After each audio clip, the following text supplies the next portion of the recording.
all. Welcome to a new episode of the Horror Countdown podcast. I'm your host, Donna Nelly, and with me tonight is author Jennifer Ann Gordon. Hey, Don. Thank you for having me. Well, thank you so much for coming on board. We were talking before we started about this topic, and I'm really glad Yes. that we got to do this, especially for this time of the month. We are going I to love be the way that you said this time of the month. Like it was like it's like I was having my period.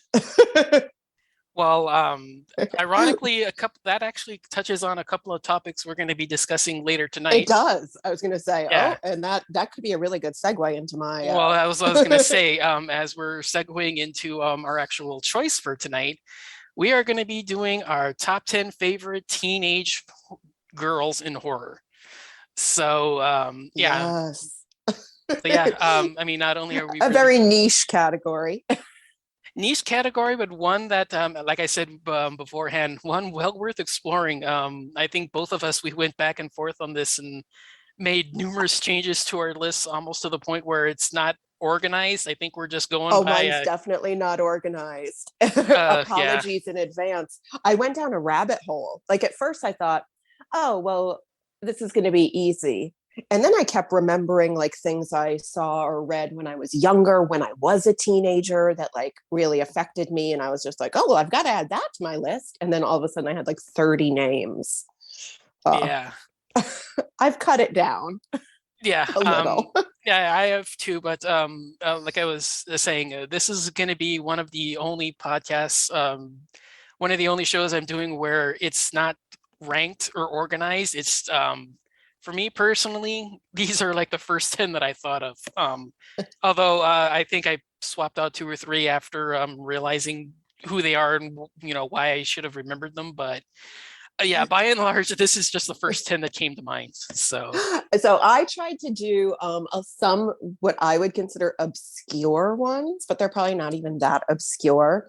Um, but I think we'll probably have some crossovers. Like I think we'll yeah. have some of the same ones.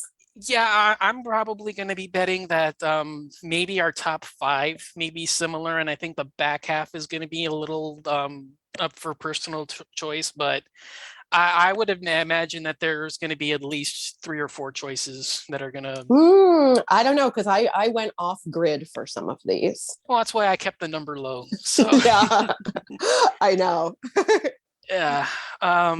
So yeah, this was like I said, your topic. So for Women in Horror Month, what was the selection process for picking this? So the selection process for me started um, unofficially a few weeks ago when I was very, very obsessed with the TV show Yellow Jackets. So for listeners who haven't watched Yellow Jackets, or Dawn, I'm not sure if you have watched Yellow Jackets. I haven't finished, but yeah, I've seen a Oh, couple so episodes. Yeah. yeah, I won't obviously give any spoilers, but it is about a girls' soccer team in the 1990s that their plane crashes in rural Canada and they spend 19 months in the wilderness fighting for survival. So half the story takes place then while they're fighting for survival, and the other half takes place when they are women in their 40s who are deeply damaged because of what happened to them in the wilderness. So of course, cannibalism comes into place and extreme PTSD and lots of murder and amazing things. So Yellow Jackets is what inspired me because I was like, these teenage female characters are so kick ass and, eventually very broken. But yeah, it got me thinking about the other teenage characters that I've read and why I like teenage characters in horror so much and why I love coming of age horror. So it started with Yellow Jackets and blossomed from there. Nice. Yeah, that's sounds interesting. Like I said, I'm only on episode 4 or 5, so So yeah, I yeah, have I'm two characters from Yellow Jackets on my list, but I will only okay. name one. They share a number because I couldn't make up my mind. Oh yeah, I had one on my honorable mentions, but I only had her on there just because I haven't finished the series yet. Because like I said, I'm only on episode like I think 4 or 5. I think I left off on. Yeah.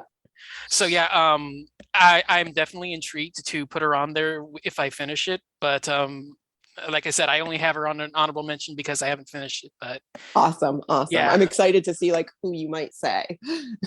okay, yeah. So with that in mind, let's dive in. Let's hear our number 10. Number 10. Oh, okay. So as I we were talking before the show, I have a bunch of things numbered at number 10. But I'm gonna start with something more traditionally horror. I don't know if she's really a teenager per se, but it's Claudia from Interview with a Vampire. She's technically 11 when she's turned, but obviously she does age in her own way. And I find her so fascinating because she's stuck forever in an 11-year-old's body, even though she obviously grows mentally and ages and wants things that other people who would age in a normal way can have, and she cannot. So, Claudia, Interview with a Vampire. Solid choice. Yeah, that one kind of slipped by me. I mean, yeah, I could remember if she was like 11 or 13. She's 11. So that's why Yeah. I was like, I have like an asterisk next to her name. I have another number 10 that I could add, but I'm like, I won't. They'll be on my honorable Mm. mentions. No, I'm saying yeah, because she came to mind just, I mean, like the initial thought process was like, young girls, and like that was like one of the first ones that kind of popped out. And then I Yeah. was kind of debating whether or not she would be in there, but yeah, that's a pretty solid one. I really like her character right there. That's a good one. Yeah, she's a great character, and I wanted to like another thing that kind of like played into my head when I was making the list was types of horror. So this like I was like, oh, I need something that's vampire related on my list. So she covers my vampire quota that I made up for myself in my head. Nice. Yeah. Cool. So my number 10, I'm kind of like you. Mine was kind of a gray area just because I couldn't remember whether or not she was a teen or not. And I finally decided that she was close enough that it counted. I went with Jennifer Carpenter as Emily Rose in The Exorcism of Emily Rose. She's one. Oh my God. Yes, yes, yes. A million times. She is on my honorable mentions. Oh, yeah. Um, I'll get to she's literally listed under my possessed girls category. Nice. Yeah.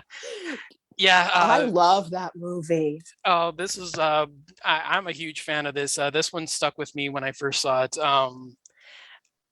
Yeah, I haven't really warmed to a lot of the trial scenes as much just over the No. years, just because I know a lot of it's just Hollywood hokum, but oh my God, the scenes with her establishing who she is and her character, oh my God, that stuff is, There is a scene that I like I think it's this one of the scariest things I've ever seen on film. It's when like they just cut to her where she may or may not have had a seizure. Something may have happened and she's on the floor and her body is contorted oh in this yeah. and her face is kind of frozen in this silent scream. And Oh, that oh to yeah, I know that. that one, I know that you one, know yeah. that one. Oh yeah, Uh, yeah, yeah, I the love that you said that because when I first saw The Exorcism of Emily Rose, I watched it. I was living in Ohio at the time. It was a long time ago. And I watched it and it was like midnight. And I was so unnerved that I went to a 24-hour, like it's called a Meijer, but it's basically like a Walmart, a 24-hour store, and just like walked around for like 2 hours in the fluorescent light because I was just like, I just can't be at my house. I can't be alone. I can't be in the dark. I'm just gonna like wander around. yeah. I mean, like I said, as soon as I saw it, I knew that she had to be on their list. So that's for Solid choice. yeah, Solid choice. yeah. So let's go to your number 9. Number 9. Oh, okay. So this might be controversial. This is when I went kind of like out of the box because it's not a horror movie or a horror novel per se. It is, I actually grouped them all together, the Lisbon sisters from the Virgin Suicides, but especially Celia Lisbon. So the Virgin Suicides is a book by Eugene Eugenides. I can never say his last name. It's also a movie by Sofia Coppola, and it is about 5 sisters who all commit suicide at the same time and how it kind of haunts a neighborhood and haunts people into their adulthood. So as fun as that is, Celia Lisbon is the first of these kind of almost mythological teenage girls who does kill herself. She's young, she's 13. She's completely obsessed with the Catholic saints. And she has like these prayer cards all over her room, and she wears like gowns like a saint, and she's almost otherworldly. And there's a scene in the movie and in the book where she throws herself out of the window of their home and she survives. But it like it reminded me of The Nanny and The Omen, except with like a 13-year-old teenage girl. And like the true horror behind this entire book and the movie is that you never really understand why these girls have killed themselves. It's just kind of left up in the air, and there's like a lot of these gothic overtones, but it takes place in the late 70s in Michigan. So that gives it like a whole different level of like creep factor. Yeah, I've heard of it. I don't think I've ever seen it. Yeah, I maybe I'm probably mixing it up with some other film because I know that there was something similar that may have come out around that time that I'm probably confusing it with. But I have heard of it. I do know what I need. I do know what you're talking about. So Yeah, the movie also stars Kirsten Dunst as like kind of oh, I like is that like okay. I don't want to say the lead sister, but she's not the sister I'm talking about. But all of the sisters have this really like otherworldly presence to them. And the story is told from the point of view of like a group of men, kind of Hmm. almost like at their high school reunion or sitting around a bar one night. You never see them. The group of narrators has one voice, but it's how they remember these girls and how they remember that summer that their entire life changed and how they're still haunted by that. So, Hmm. though it's not horror, I had to put it on the list Nice. because I couldn't just put Nancy from Nightmare on Elm Street for all of my numbers. Yeah. All right. So my number nine, I went with Olivia DeJonge or DeYoung or I can't I don't know how to pronounce her name, but it's Ashley from Better Watch Out. I don't know better. Watch out. Ooh, okay. So Oh, I know. As I'm like writing this down, like, this is a I think it's from either 2018 or 19 or somewhere in there, but basically it involves this babysitter who comes over to watch this kid while his parents are out of town for a holiday. Uh, I believe it's something to do with the work. The parents are going out for like a work thing, and then they hire the babysitter to watch over their kid. But things take a dramatic and decidedly unexpected turn oh god. when a Oh, Robert, sorry. no, when they try to find out that there's a home invader coming to the house. Okay. But that's not the twist. The home Uh, the home invasion the home invasion is not the twist. There's a twist within the twist. And to say any ooh. more is a spoiler, but Yeah, please don't. I was yeah. afraid you were going to go with a little bit of let's go play at the Andersons with this. Like, oh, there's a Oh, babysitter and I'm like, oh no, I have this thing, a no, phobia of don't play with the Andersons. Let's go play with the Andersons. yeah, okay, so yeah, like I said, to say any more would be a spoiler, but yeah, it's a really fun movie. I have a lot of fun with it. It's one of the more I think it's kind of caught on recently because it's one of the more recent holiday horror films that everyone watches around Christmas. Oh, nice. So Well, yeah, I will definitely check that out. yeah, it definitely plays well with the seasons just because I mean, like I said, the whole reason why they're there is like a holiday party and, houses got all the, decorations set up and all that. But this is a lot of fun.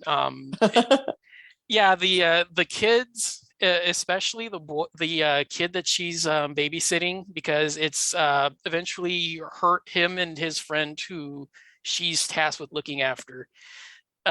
The kid that she's originally assigned to babysit, he steals the show from this. He's really good. Nice. But yeah, I chose Ashley because she's spunky, she's resourceful.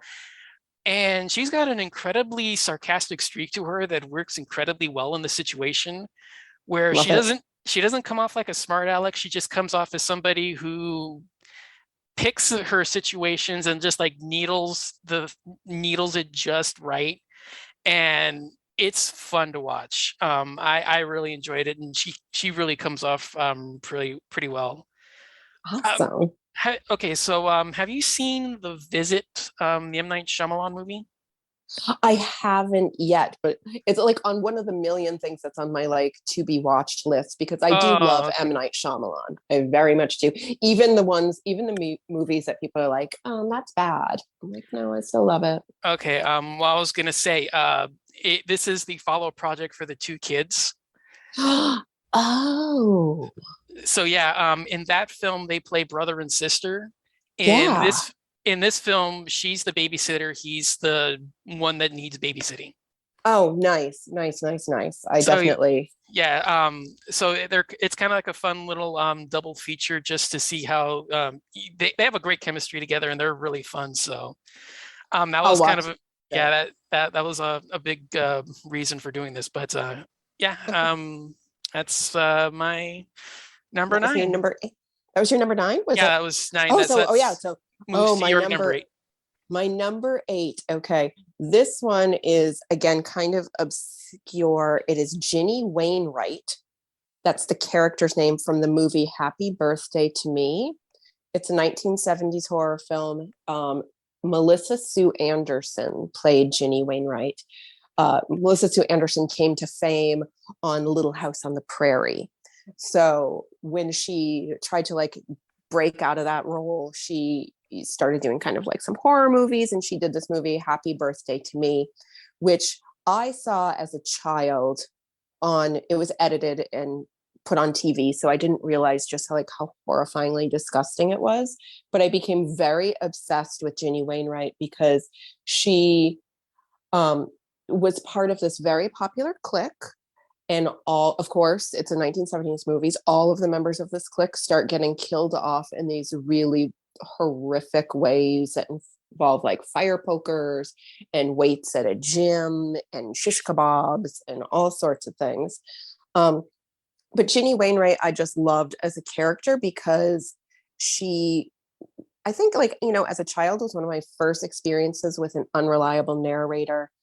She had um, some very 1970s style experimental brain surgery when she was a little kid. So she has dissociative disorder. So she blacks out a lot. So she may or may not be the one killing her classmates.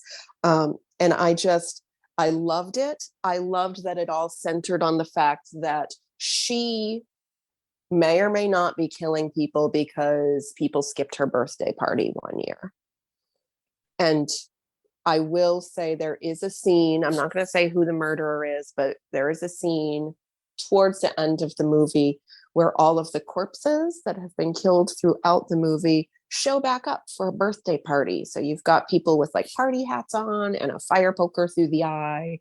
And I'm not super into gory stuff, but for some reason as a kid, I really liked this movie. And then when I finally saw the unedited version, I was just shocked that my parents let me stay up late every time it was on to watch it. I think because they knew it was the girl from Little House on the Prairie, so they thought it can't be that bad. Nice. Yeah. Yeah, I've seen it maybe once or twice, so I'm not terribly familiar with it. I do remember what you're saying now that you're speaking about it, and it's jogging some memories. So some of it's coming back, but Yeah, even I I had to kind of like refresh my memory today because I'm like, who was the yeah, killer?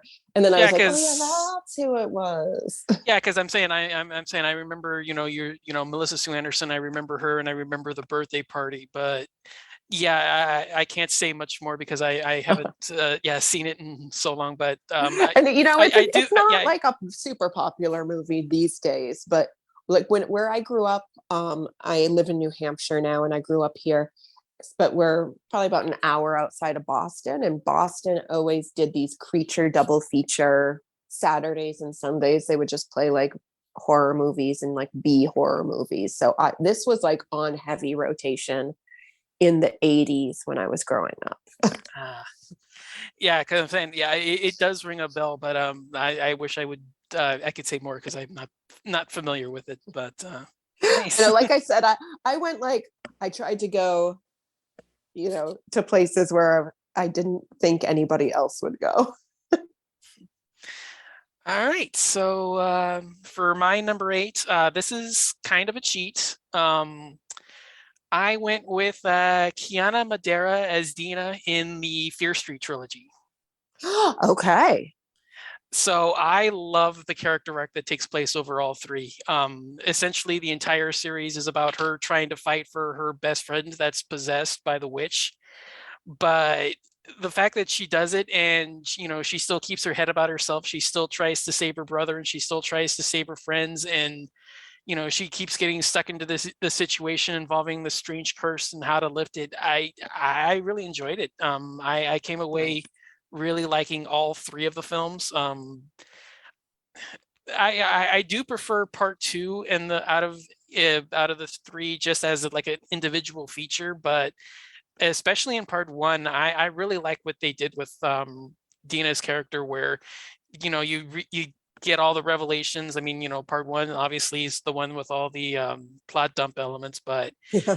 Info dump, here it is. yeah, the backstory with her and the best friend, you get the relationship with the rival cheerleader across this, in the other city, and everything comes about where she's trying to save her, even though she the girlfriend doesn't want her to save her because she's from the other town and they haven't seen each other, and the rivalry between the two cities.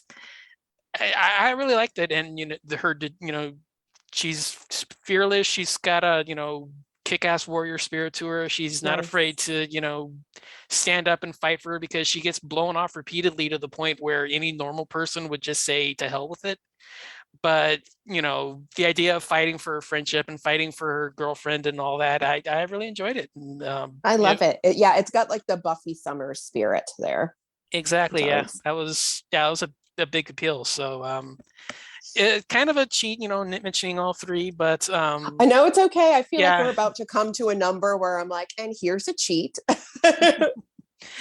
But yeah, that was another one that kind of stuck out, obviously. So have her at number eight. Awesome. So my number 7 is a cheat number because I literally just have the words written possessed teen. And so mine was Emily Rose, which you've already talked about. So I can kind of cross Emily Rose off the list. Reagan from The Exorcist, which again, I was like, I think she's 12. Yeah, I was thinking back and forth about her. Yeah. Yeah, the I, age thing with her was kind of another kind of one where I was back and forth, but Yep. So that's why she's not technically my number. And also, I thought like if maybe you would do Reagan, but I'm glad you did Emily Rose. So I'm going to go with Marjorie Barnett from Paul Tremblay's novel Head Full of Ghosts. So this is still another, it falls under the possession, but this is like possession slash question mark mental illness. Head Full of Ghosts is this incredible novel by Paul Tremblay. It is, of course, it's horror. It's told in kind of a found footage interview style. It's told from the point of view of Marjorie's younger sister. But as her younger sister is now 23 years old and talking to a reporter, and she's talking to this reporter about Marjorie, the character who may or may not be possessed. She might have signs of mental illness, but the entire book, Head Full of Ghosts, is amazing. It scares the heck out of me, but it also has this kind of meta level to it where there's a reality TV show aspect, there's a found footage aspect. So Marjorie is a great character because from page to page, you never truly know if she's haunted or if she's crazy or if she's manipulative or if she's somehow all three because she's a teenage girl. And so, yeah, Marjorie, Head Full of Ghosts. nice. No movie made of it yet. I've been like waiting for this day for that to happen. Oh, nice. Yeah. Great stuff there. I mean, like I said, I have Jennifer, I have Emily Rose on mine, and I was Yes. going back and forth with Reagan, but solid. All right. So that moves me to my number seven. This one's kind of a more recent one. I wouldn't be surprised if you haven't heard of it, but I went with Asja Cooper as Shauna in Black as Night. Oh, I don't know Black as Night. Okay, so yeah, this one's kind of new. It premiered in October of last year on Amazon Prime. It was one of four films by Blumhouse that they dropped on Amazon Prime throughout October. If memory serves, and don't quote me on this because my memory is terrible, but like I said, if memory serves, the first, because they dropped two at a time. The first two was this one, and then Bingo Hell from Gigi Saul Guerrero, Yeah. and then the other two was The Manor by I want to say Axel Carolyn, and then the third one was Madre de Dios, but I don't remember who did that one, and I could be mixing stuff up. So again, like I said, my memory is terrible, so don't blame me on that. We're But not here for the facts, Dawn. We're right, just here yeah, for the opinions. right, yeah. But like I said, this one came out with those in October for Halloween, and I loved it. I had a lot of fun with the film. Real quick, it's about a teenager who lives in New Orleans who discovers that the area is being controlled by a race of vampires looking to take back the streets. And Oh, cool. her and her friends set out to stop it, along with a friendly clan that has learned to get along with humans in secret. And together they take to the streets and try to rid the vampires that are plaguing their community. So I had a lot of fun with it, and most of it was due to Asha. She was fantastic in this. I loved her. She's that typical high schooler that's, president of the class. She's, always in the community trying to, raise awareness about everything. And the second the vampires are revealed, she doesn't cower in fear. She takes the stake and starts driving it into them. So she's got that Yay. so yeah, she's got that, fearless fighter. I'm going to take them on because they're threatening me kind of attitude. So yeah, she's really fun in this, and I love the way that they gave her the final confrontation with the main vampire, because she gets to take him on one and outsmarts him. So yeah, I was really impressed with this. It actually made my end of the year list. So Nice. I had a lot of fun with it, and I really liked how they handled her, and her friends are also a lot of fun. Just the right amount of comedy to lighten the load, but not to be like obnoxious characters that are just there to crack jokes. Yeah. Yeah, they have a fun chemistry together. There's some some heartbreaking moments that are played perfectly, and Oh, I love that. yeah, it's really good. I was really impressed with it. So I love that you have all of these incredibly like strong, like kick-ass females on your list. And I'm just like, I've got this possessed person. I've got like this person who killed themselves. Like I went like super dark, weird, but well, yay. who's not to say I'm gonna pick those off, but I know I'm like, this is still our top 10, or yeah, we haven't broken to the top 5 yet. no, but yeah, that was number seven. So Okay. move to So we're our at number 6. My number 6 could easily have been my number 1 or anything in my top 5. This is when I think a little bit of my list gets arbitrary number wise, because I was like, I love them all. So I'm going to go number 6 is Carrie by Stephen King. She is really the OG of tortured teenage horror girls. But I'm putting her at number 6 because of just arbitrary number reasons.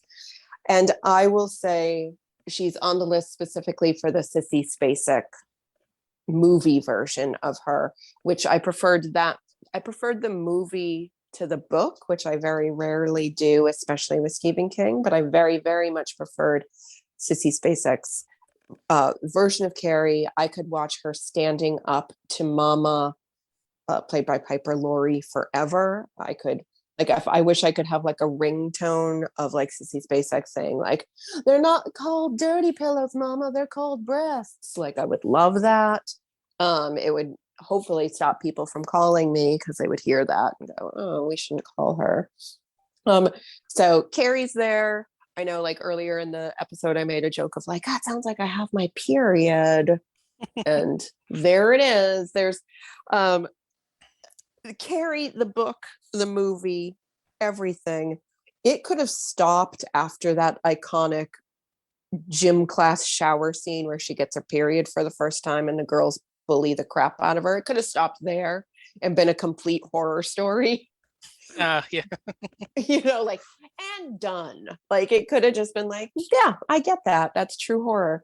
But Carrie's on my list because she covers my category that I just call good for you, girl. Like, good job. Like, you really got them back, and I appreciate that. Yeah, that's kind of why Carrie will be talked about later on in my Yeah, list. I know. I'm like, I have a feeling it's not going to be the only time she's mentioned. No, yeah, like I said, I figured some crossover, and that's going to be the first of them. Yeah. I feel like my number 5 might be our second crossover. Cool. Well, maybe my number 6 will be another one. This one's kind of a cheat again, but I can't separate them just because neither could the film. I went with Ginger and Bridget from Ginger Snaps. Yeah, it's not on my list, but yes. Oh yeah. Yeah, this was actually kind of where I was leaning towards with the period joke earlier, because this was kind of the one I was thinking of, and then it dawned on me, Carrie too. But yeah, this was the actual. Yeah, this was the point I was trying to make with that. The whole idea of tying feminine sexuality and coming of age with werewolfisms. I'm sorry, that is just one of the most creative and ingenious ideas I've ever seen in the genre, and Yeah. I mean it is just pulled off to perfection. I love the way that they do it. Beforehand, they're kind of dowdy, they're outcasts, they're not the popular girls, and then it's just like the second she that happens to her, boom, overnight she's the hit of the school. Yeah. And If only it were that easy. yeah. And then you draw the parallels between oh, she got bitten, she's a werewolf, or oh, she's 16, she just got her first period. I mean, yeah, the parallels. Somehow she's a woman, she's an animal, she's releasing pheromones that no teenage boy can understand. But everybody knows that they want it. Yeah. The parallels of it are so well drawn, and I have so much love for that. And the film was a lot of fun as well. So it was really hard for me to leave them off the list. And again, a little bit of a heartbreaking conclusion, but again, because the film couldn't keep them apart, neither can I. So yeah, my number 6 is Ginger and Bridget from Ginger Snaps. Awesome. Now I'm like wishing my number 5 was my number 4, but I'm just going to go for my number 5 as it is. And it is Laurie from Halloween, 1978. Jamie Lee Curtis. Yeah, assumption correct. Like the original final girl. I literally, like, I had Laurie / Nancy from Nightmare on Elm Street on my list because I wanted to have kind of like an epic final girl on my list, and I love them both. But Laurie, she just, like, I just feel like, again, as a kid watching Creature Double Feature and watching Halloween over and over again on TV, like, I saw so much of myself in Laurie, of being the girl who's babysitting while her friends are at parties and friends are at dates, and she's just like, I'm quote unquote just the babysitter. And then having, over the past way too many years, I can't even do the math, from 1978, have her character become so much more has just been incredible. And Jamie Lee Curtis is an icon just in general, because there's very few actresses that can do horror, comedy. You know, she can do everything. I love her. So Lori Halloween, I'm sure we will be talking about her again. Yeah, like I said, assumption correct. Yep. I'm like, I'm like, so I will like stop Yeah. with it right now. All right. So my number five, I have a feeling this could be one just based on an earlier comment. I have uh God, why am I blanking on her name? Heather Langenkamp as Nancy in Nightmare on Elm Street. Yes. Yes. Thank you for putting her on the list because I just like Uh, wanted her there so bad. yeah, she has to. I mean, one not only is one the film worthy of its classic status, but the way that she comes off in the film, again, as you've noticed from the rest of my list, I prefer the kick-ass fighters. Yes. But the fact is that realistic or not, I'm not here to debate that. The plan to trap him to come up with that on your own is really cool. Yeah. And the fact that you've got all this buildup of Freddy tormenting her throughout the film, and all the scenes of her trying to save her friends and try to keep them safe and all that. That's the kind of stuff that I look for and I appreciate, and it's handled well. It comes off really tense and chilling at times. And yeah, I mean, like I said, I have a tendency to prefer the kick-ass fighters. So Yes. And I love her. I love that movie, the original, especially. When I was in sixth grade, I actually wrote like this weird Nightmare on Elm Street fan fiction that was like all about Nancy and Freddie. Like, and this is gross, but like kind of like hooking up and it being a love story. It was basically like Edward Scissorhands, except like more horror. Um, and I tried to pass it in for a school assignment, and my teacher was like, "This is not what I am looking for. No, thank you." but but I love Nancy. I've always loved Nancy, and I think, and again, they've just done great things with her. Did great things with her characters for years. And was it Nightmare on Elm Street 5? Was that the meta one where she no, came back at that's 7, I think. 7? Okay, Yeah, it's 7. Yeah, that's I know. 7. I'm like, it's not 5. It's that's too early. It was 7. Yeah, I 7. even loved that. Yeah, that one, it definitely worked on me. I originally wasn't a fan of New Nightmare when I first saw it, but I rewatched it. Uh, I wouldn't say recently, but I rewatched it shortly after, and I kind of enjoyed it more on a second watch. So it definitely grew on me. Yeah, I liked her because she was also, what didn't she star in like an 80s sitcom, Just the 10 of Us? Oh, I wish I didn't know that. Where it was like a family where like the dad was a football coach and they had 10 kids, and she was of course like the brainy bookish girl. And that's Sounds right. I don't. always kind of like fall for the girl who's like the brainy bookish one, and then if Mhm. she can end up like killing a demon later on in a horror movie, I love it. Yeah, it sounds right, but I mean, I wish I was a little bit more familiar with her filmography. Although, as you said, we're not here for facts. We're here We're for not the here for facts. I could be completely wrong. You could get like mail yeah, who's like, it's not just the 10 of us. But now yeah. that I said it out loud, I feel like it is. All right. All right, so we're at So number 4. yeah, my number 4 for me, I went with Anya Taylor-Joy as Thomason in The Witch. Yes. So she's an honorable mention for me. Ah, nice. Yeah. Love her. Okay. Yeah, she's fantastic in this. The way that it sort of subtly makes her the main character halfway through. It's such a fun, subtle change. Just because initially you don't really notice her, she just kind of does nothing and just like stays in the background while the rest of the family deals with all the struggles around them. Yeah. But then that shift in the middle when she becomes the main character, the film picks up and does it for the better. I love the way that it carries out, and she's being the sole survivor. I'm not sure if that's really a spoiler, but I know. I'm like yeah, I've got to. I love that movie. I don't. absolutely love kind of like the last couple scenes. And I don't want to say why, because Yeah, that would be a that's spoiler, where I was like, oh, but I loved like, and I loved her so much that like yeah, I think of The Witch and I think of her and I think it's a great movie. she's fantastic. I mean, I can definitely see why she's the standout from that film. For as much acclaim as it's gotten, and she's been the one that's kind of emerged from it, I can definitely see why. Yes.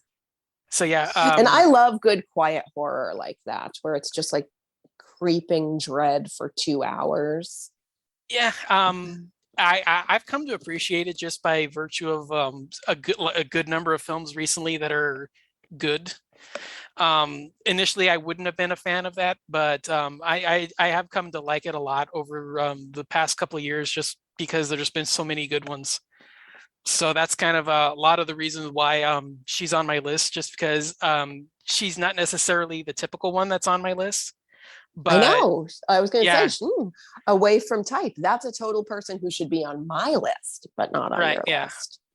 Yeah, like I said, she's kind of a change of pace from my other ones, but yeah, it's kind of hard to ignore her and the film. So I had to represent it. And again, like I said, not necessarily films ranked in order, but ranked as soon as they came to mind. So Yep, exactly. So my number four is actually, and again, this was a cheap, and I'm just going to name one person right now. It's Christina Ricci as Misty on Yellow Jackets. Um, oh, nice. because, and again, I could have picked any of the actresses on Yellow Jackets, but Christina Ricci's adult version of Misty, and forgive because I cannot remember the name of the person who plays her as a teenage girl, so that's my fault. But Misty as a character is, she's not even really part of the soccer team. She's like the equipments manager, and she is probably the smartest and most manipulative of the girls that are stranded there in the woods. I mean, it's not just girls, they have their coach there. There's men there too. But Misty as a character on Yellow Jackets is not only terrifying, but she is hilarious. She makes all of the wrong choices. Like, I don't want to give away a spoiler, but like early on, there's a chance that there's hope that they could be rescued, and she might play a part of making sure that that doesn't happen. There's also a scene in like the later episodes that I will just say magic mushrooms are involved, Hmm. and she's at the hand of that. She, and in later life, she turns out she becomes a nurse. So this very twisted character is hilarious. She's heartbreaking. Um, she's weirdly the type of person you would want to call when you were in the worst trouble of your life. Like, that's who you would call, Yeah, because Misty could take care of it. Maybe not for the better, but she could definitely take care of it. yeah. And it's Like I, also like honorable mention Christina Ricci because of like her entire career. oh, true. Yeah. Yeah, I mean, like I said, I'm only like 4 or 5 episodes in, but I've definitely gotten what you're saying. Her, ability to adapt and handle anything, and the fact that she's not one to shy away from potentially nefarious means. Yeah, like good. Yeah, That's another like good for you. You're doing it. You're not making the choices I would make, but I'm glad I can live vicariously through this dark, twisted TV show. yeah, And just Christina Ricci is a joy to watch in anything she does. And if she doesn't at least get nominated for an Emmy or a Golden Globe for this, I would be shocked. yeah. I mean, I'll mention mine now because it's in spoilers, but I've always preferred Shauna just because I like Melanie Lynch. Um, I've Yeah, I've always I loved Melanie Linsky in anything she does. So I won't lie to you, maybe that actress plays a part in one of my upcoming numbers. It's another cheat one where I'm like, uh, can't choose. But I But love her. Yes. yeah, she's my favorite. I mean, like I said, I'm just a huge fan of Melanie Linsky in general, but that's kind of where I'm going. But I can't fault Christina Ricci at all, especially for not exactly proud moments of my childhood, but discussion for another time. Yeah, I'm like, I feel like Christina Ricci. She could win like a lifetime achievement award for like why all of us horror people are so screwed up. Yeah. So moving on to my number three. I was kind of surprised that this one stuck. This one took me a while to come up with because this wasn't one of my initial choices, but the second I thought of it, I thought this was a slam dunk. Um, I have Felissa Rose as Angela in Sleepaway Camp. Oh, good.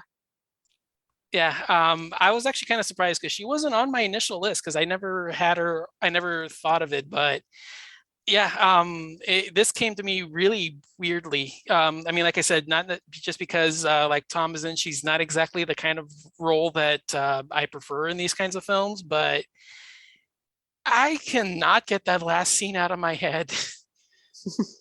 That was I think one of the most shocking things I'd ever seen when I first saw it. I shouldn't But be laughing maniacally. Like, but but I'm saying like as soon as I thought about it, the thing that made sense about it is why does the thing that why that twist got me was how she's handled beforehand. She's just such the ultimate doormat, but she plays it perfectly. She looks like the ultimate sweetheart.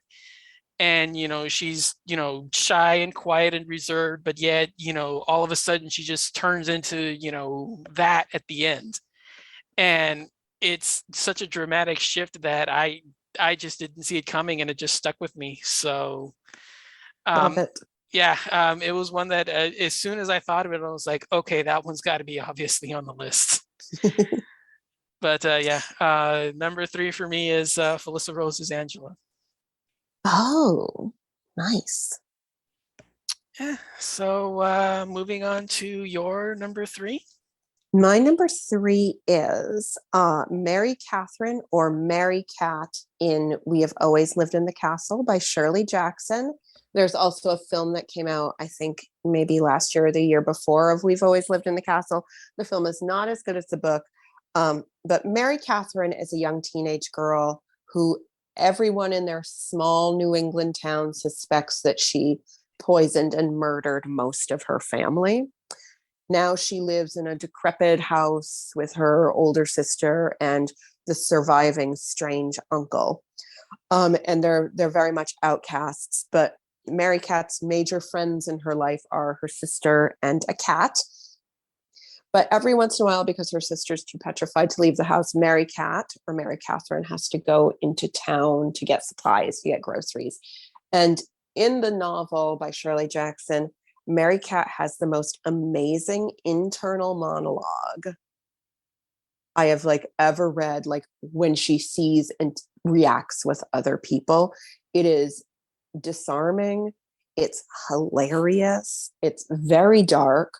Um, she's on this list very specifically for one line that my husband actually has tattooed on his chest because it's his favorite book. And she's in a store and she's just hearing these like neighborhood women gossip. And in her brain, she just thinks, I'm walking on their bodies. And I just was like, yes, Mary Cat. I love her so much. She's, again, funny, dark, super, super loyal. Um, she may or may not have killed her entire family or almost her entire family. But We've Always Lived in a Castle is a fantastic short novel by Shirley Jackson. A okay movie. I had really high standards going in. Um, Mary Catherine is played by, I think it's Tessa Farmiga. Is that how to say her name? She was on American Horror Story, Murder House, and Coven, and Apocalypse. She's also in The Gilded Age. So she plays Mary Cat. And in the movie, Sebastian Stan plays the male cousin who comes to visit and maybe is trying to get their riches. Um, and Mary Cat obviously does not take too kindly to having people in her home because she's very kind of set in her ways. And this was one of the many things that Shirley Jackson wrote when she was kind of at the height of her agoraphobia. So she wrote a lot about like the evils within the walls and the evils with outside of the walls. So we've always lived in the castle, Mary Cat or Mary Nice. Castle. Nice. Yeah. I mean, I'm glad to hear that the book was better because I wasn't impressed with the film. Yeah, the book I would say is in my, if I had to do a top 10 of books, it is in my top 10 easily every time. The movie, I was just like, I didn't see very much of everything I loved about the book was not in the movie. Though I love Okay. Sebastian Stan and I liked the cast and I liked physically how it looked to my eyeballs, but it wasn't the book I know and love. Hmm. Oh, cool. All right. So we're down to our final two. As for me, I went with Laurie Strode from Halloween. Yes. Yeah. I mean, she's the ultimate final girl. She's definitely one of the I think she's one of the first. Kind of hard to tell whether or not you can consider Jess from Black Christmas or Sally from the original Texas Chainsaws final girls, just because I mean, I've they're the films are so borderline that it's I think that they're in the discussion, but in terms of I think ultimate, I think Laurie is definitely the leading contender there, just because I think she does yeah. the most to survive the situation, whereas the other two, they just sort of simply survive just by They survive, like, yeah, I don't want to say like by accident, but they yeah, survive because they survive. But Lori fought to survive, and the yeah, fact that she's right. still in movies, like she's still the main protagonist in the Right, yeah. Halloween movies. Like I said, Is yeah, that's where I was going with was, I mean, I can't say she's the first, but she's definitely the ultimate. She is. Yeah. She's the one that I think that finally made like horror people or just society in general go, oh, that's what a final girl is. Like the one who, I mean, and if it wasn't for Laurie Strode and Halloween, we wouldn't have books like Final Girls Support Group and Final Girls by Riley Sager. Like we wouldn't like as I don't think that would be like a thing in our pop culture if it Yeah. wasn't for that character. No, yeah, Pers- I completely agree. I mean, how I based on the list, I love the fighters, and yep. that's exactly what she does.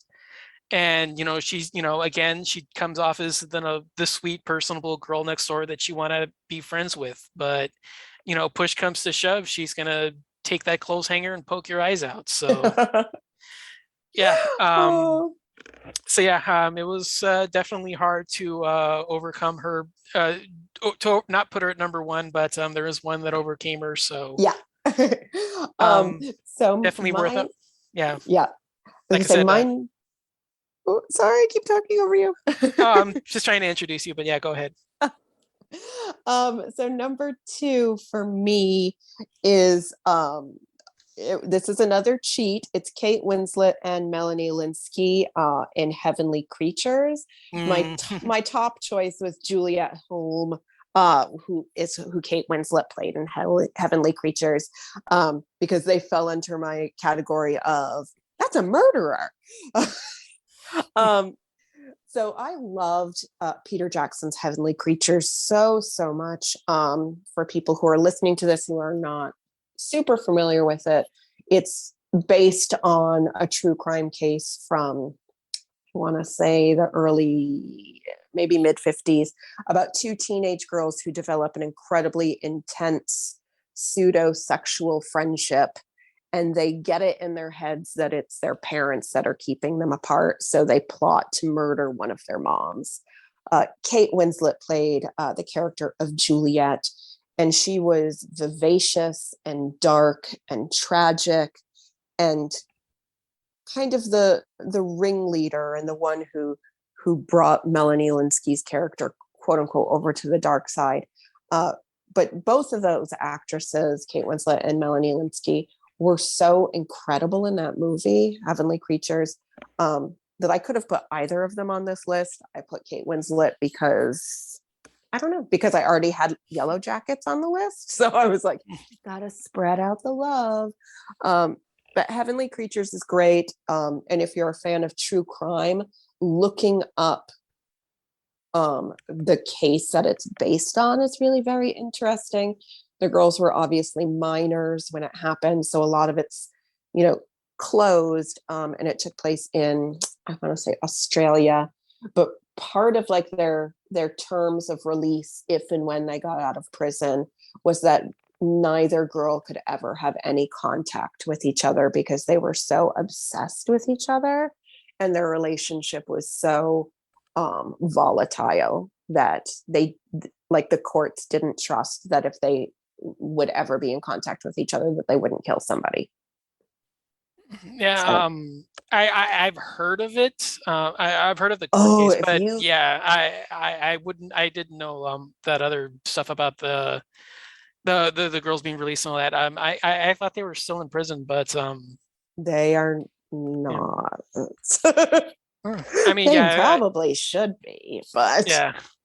I mean, yeah, I've seen the film and I get where you're coming from. It wasn't horror enough for me, but I don't fault that because of the, fantastic performances, and I definitely agree, but just not horror enough for me. Although, like I said, I appreciate the yeah, it's inclusion. a Yeah, blurry line. It's a blurry line. I know Peter Jackson did a lot with kind of like fantastical elements of making the girls would write these like very elaborate short stories and operas and things like that, where monsters and creatures and evil men would fight over them, and they would fight evil men, and there was like, rape involved, and they were like completely obsessed with movie stars and like petrified of some of them, and they lived in this completely fantastical dark world. So yeah, not technically horror, but like I always kind of blur the lines with some like dark crime or true crime and horror. I group those together sometimes. nice. All right. That brings us to our number one, which unfortunately has been spoiled. If you've been paying attention, Sissy Spacek is Carrie. Perfect. Yeah, like I said, as soon as we were doing top female characters, this was immediately number one, and then it sort of became, how do I separate 2 through 10? Right. So what's funny is I started with Carrie, and then as like, okay, of course she's like kind of my number one, but then I tried really hard, which is why like I have her at number 6, even though she's like the original. Right. Um, Yeah. I was like, let's do something that's not that, but it's hard to, you can't really top her. Yeah. I mean, like, I mean, I think you said it perfectly. Good for her. Yeah, good I for mean, you. obviously that meme hadn't been invented yet by the time I saw this, but as soon as that popped up, it's like, yeah, I see it. Yep. It definitely fits. And it's just such a heartbreaking performance and everything that she goes through. But man, that finale, it's just Yeah, perfect. I it's mean, I perfect. It's yeah, perfect. I mean, everything from the prom onwards, confronting her mother and finally setting herself free, even if I mean, spoiler alert for a near 40-year-old movie, she takes herself in the end, but yeah, it couldn't have ended in a perfect way. It to me, it was Carrie and then 2 through 10. So Yeah. So my number one is, she wasn't even on my number one list. She wasn't even on the list until like today, when I just like kind of like, this was before the show, and I was like, I was in the shower and I realized, how could I have this list without? And she's special to me because I was obsessed with this show when I was younger, and then kind of obsessed later on. It is Laura Palmer from Twin Peaks, especially Laura Palmer from Twin Peaks Fire Walk with Me. Uh, I love David Lynch. When I watched the original Twin Peaks series when I was young, I was just fascinated by every single part of it. And Laura, as a character, she was that mystery girl that one who was already dead when the show started. So that she had we didn't understand who she was. That being said, Twin Peaks was here and gone in a flash. It only lasted 2 seasons, but David Lynch's daughter, Jennifer Lynch, wrote a book called The Secret Diary of Laura Palmer, which kind of played into the show, which was a novel-length version of Laura Palmer's diary. And then a few years after that, Twin Peaks Fire Walk with Me came out. And that was a prequel to the Twin Peaks show. So it was Laura Palmer's last days on Earth. And to me, all of that in general, like my years of buildup of who is she, why is she a villain, is she a saint? People in that town in in Twin Peaks, they either loved her and thought she was a saint, or they thought she was like, a whore, a monster. And in truth, as a character, she was all of those things. She was saintly at times, terrible to other people at times. She was a victim. She was, also a fighter. So she, as the enigma of who she is, I'm going to have Laura Palmer as my number one for Twin Peaks Fire Walk with Me, and Secret Diary of Laura Palmer, which I guess is probably a cheat because that's a bunch of stuff. Nice. I wish I was a little bit more familiar with the Twin Peaks universe. I never saw the original series. I caught a couple episodes and never really caught on with me. But I can't fault it because I've seen the movie, but it's been too long to really comment on it. But I did like it more than the show. I can say that. So yeah, the show was like also a sprawling soap opera. So it wasn't just this Laura Palmer storyline. It was like everything in the town. So the show could be overly quirky and dragged a little bit, but Twin Peaks Fire yeah. Walk with Me, when it just kind of centered right in on that, what happened to Laura Palmer the last few days of her life, was definitely very dynamic and Oh. well into the realm of horror with the character of Bob. All right. Well, that finishes off the list. So if we have any honorable mentions that are just worth naming off or something like that. I literally wrote everyone from Megan Abbott's Dare Me, the novel. I haven't seen the show, so that's why I'm like, it didn't make the list because I couldn't verify it with if the show was the same as like My Heart of Hearts with how good Dare Me was. But specifically Beth, the head cheerleader slash the former head cheerleader in Megan Abbott's Dare Me, which is a great, it borderlines on horror. It's dark psychological suspense about cheerleading and what happens when a new coach comes in and just ruins everything. So Beth is, a kind of a force to be reckoned with. I also had a couple honorable mentions of I loved the character Allison from the book Chain Letter by Christopher Pike, which I read a million times when I was in 6th grade, because she was, before I understood what a final girl was, she was also a final girl to me. But she kind of got usurped on the list by Laurie from Halloween, of course. Yeah. I have a couple. I had Millie from Freaky. She was on the list, but then I kind of took her off just because a lot of that was because it's Vincent Vaughn, not the actress who plays her. So Okay. yeah, that was kind of one of the reasons what took her off. And then I also had the girl from The Last Exorcism, but I thought that was kind of similar to Emily Rose, and Emily Rose. Emily Rose is just a better one, so she kind of fell off from that.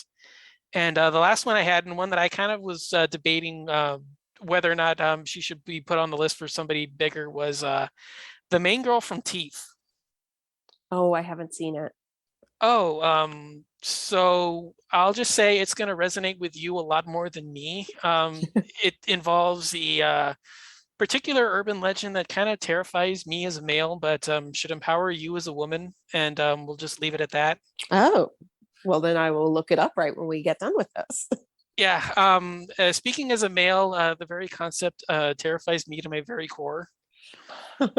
So that should be a little slight clue as to what's going on. But Aw- yeah, Awesome? yeah, Question mark. yeah. I think you might like it, but she definitely would deserves to be on the list. If you've seen it, hopefully you can let me know about that. But discussion for another time. But Yes. yeah, that wraps us up. So Awesome. Thank you. yeah, indeed. Thank you so much for joining me. This was a ton of fun, and glad we got to cover this, especially for the month. Yes, yes. Happy Women in Horror Month, everybody. Yeah. So let the audience know where they can find you, your links and all that stuff, where they can find you and your work. The easiest place to find me is on my website, which is jenniferannegordon.com. And that's Anne with an E, ANNE, like Anne of Green Gables or Anne Rice. That has my links to all of my social media there. Um, Follow me on Facebook, follow me on Instagram. I'm not super active on Twitter, but I am there sometimes. I regularly contribute to places like Horror Tree and Nerd Daily. So if you just Google my name and want to read my ramblings about kind of dark things, you can find me there. I also host a podcast called Vox Vomitus and another podcast called Let's Scare Jennifer to Death. Vox Vomitus is a podcast I co-host with Allison Martine, and we interview best-selling authors about what went wrong along the way to things going really, really right. And Let's Scare Jennifer to Death, I talk about dark horror and true crime and all of the things that gross me out, and I love them so much. So you can find both of those things on Facebook and on Anchor or our YouTube station, which is Vox Vomitus Podcast on YouTube. All right, awesome. I will have everything linked in the show notes down below for you to check out. Thank you. Uh, Thank you. Once again, thank you for joining me. And until next time, we will see you with another topic. Thank you, Don. My pleasure.